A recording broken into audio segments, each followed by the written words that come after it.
আবার কখনো দেখা হয় আর যদি আদিবাস পাই সেখানে বলা হবে আলোচনা আমার মহাপ্রভু কাঙ্গালের বেশ ধারণ করে আসলেন।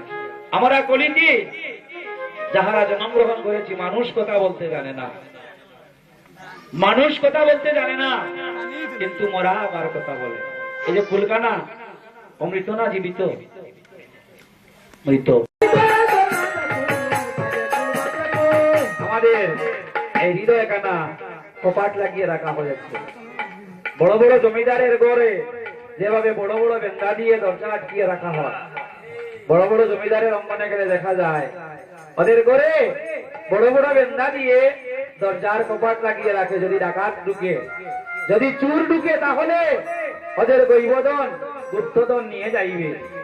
আর মহাপ্রভু বলছে তোদের এই হৃদয়ে যে বেন্দা আছে, এই বেন্দাকে তোরা সরিয়ে দে, হৃদয় কানা খুলিয়ে দে, দেখবে তোদের হৃদয় কানা মোমের মতো শীতল হয়ে গিয়েছে গলিতে গলিতে। ফুলের বাম পার্শ্বে বলছে হৃদয়ের দরজা খুল,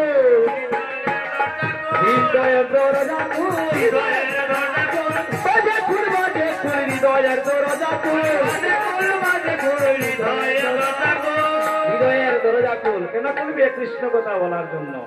ডান পার্শ্ব বাজিয়ে বলছে, কি বলছে? বলছে তারে না, তারে না, তারে না, তারে না, তারে না, তারে না, তারে না, তারে না, কৃষ্ণ ভালোবাসে না, তারে না, তারে না, কৃষ্ণ ভালোবাসে না। সবাই কি কৃষ্ণকে ভালোবাসে? সবাই কৃষ্ণকে ভালোবাসে না। তার বাস্তব প্রমাণ পাওয়া যায় সকালবেলা শীতের দিনে, যখন তরতর করে শীত আসিয়া আসতে